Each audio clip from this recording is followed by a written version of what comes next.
Hello అండి, అందరికీ నమస్కారం. వెల్కమ్ టు చిన్నారి వంటిల్లు. ఈరోజు మేము కందగడ్డ చారు ప్రిపేర్ చేస్తున్నాం. సో మేము ఇక్కడ తెలంగాణలో కందగడ్డ అంటారు దీన్ని, కొన్ని ప్లేసెస్లో రత్నపురి అని కూడా గడ్డ అని కూడా అంటారు.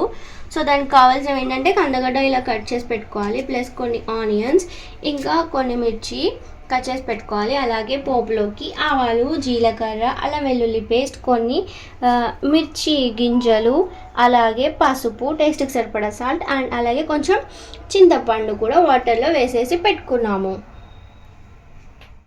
సో ఇప్పుడు స్టవ్ ఆన్ చేసేసుకొని మూకుడు పెట్టేసుకొని ఆయిల్ వేసుకోవాలి. సో ఆయిల్ వేడయ్యాక ఫస్ట్ కొంచెం ఎండుమిర్చి గింజలు ఉన్నాయి కదా అవి వేసుకోవాలి. అలాగే ఆవాలు ఇంకా జీలకర్ర కూడా వేసుకోవాలి. తర్వాత ఎండుమిర్చి పచ్చిమిర్చి వేసేసుకోవాలి. తర్వాత చిటికెట్ పసుపు కూడా వేసుకోవాలి. అండ్ దాంట్లోకి కొంచెం అల్లం వెల్లుల్లి పేస్ట్ వేసేసుకోవాలి.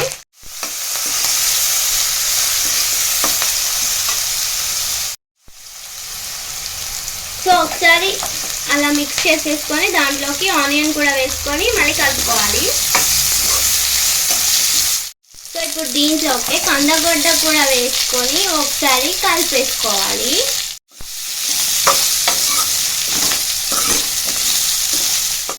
ఒకసారి అది కలిపేసుకున్నాక కొన్ని వాటర్ వేసుకోవాలి. సో ఇదేంటంటే వేసేసుకున్నాం కదా వాటర్, ఏంటంటే కొంచెం మెత్తగా అవ్వాలి ఆ కందగడ్డ పీస్. వాటర్ వేసుకొని కలిపేసుకొని క్యాప్ పెట్టుకోవాలి. సో ఇదేంటంటే మధ్య మధ్యలో కలుపుకోవాలి. ఈ ముక్క ఉంది కదండి, ఇది మెత్తగా అయ్యేంత వరకు. సో ఇది మెత్తగా అయిపోయింది. ఇప్పుడు దీంట్లోకి చింతపండు రసం యాడ్ చేసుకోవాలి. సో ఇలా ఇది కుక్ అయిపోయింది మెత్తగా, చూసారు కదా ఇలా విరిగిపోయింది. ఇప్పుడు దీంట్లోకి చింతపండు రసం వేసుకుంటున్నాం. చింతపండు రసం కూడా వేసేసుకొని ఒకసారి కలిపేసుకోవాలి. కలిపేసుకొని దాంట్లోకి కొంచెం ధనియాల పొడి వేసుకోవాలి. అలాగే ఒక చిటికెడు బెల్లం కూడా వేసుకొని కొంచెం నువ్వుల పొడి వేసేసుకొని కలుపుకోవాలి. సో అవన్నీ వేసుకొని కలిపేసుకున్నాక ఇప్పుడు టేస్ట్కి సరిపడా సాల్ట్ వేసుకోవాలి.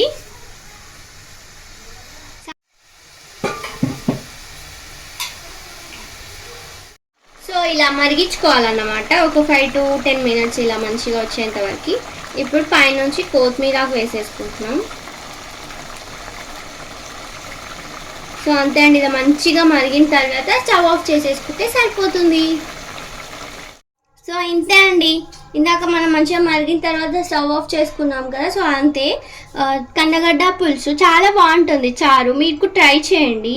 మీకు ఎలా వచ్చిందో నా కామెంట్లో షేర్ చేయండి. మీకు కనుక ఈ వీడియో నచ్చితే లైక్ చేయండి, షేర్ చేయండి, కామెంట్ చేయండి. అలాగే నా ఛానల్ని సబ్స్క్రైబ్ కూడా చేసుకోండి. థ్యాంక్ యూ అండి. థ్యాంక్ యూ ఫర్ వాచింగ్ చిన్నారి వంటిల్లు.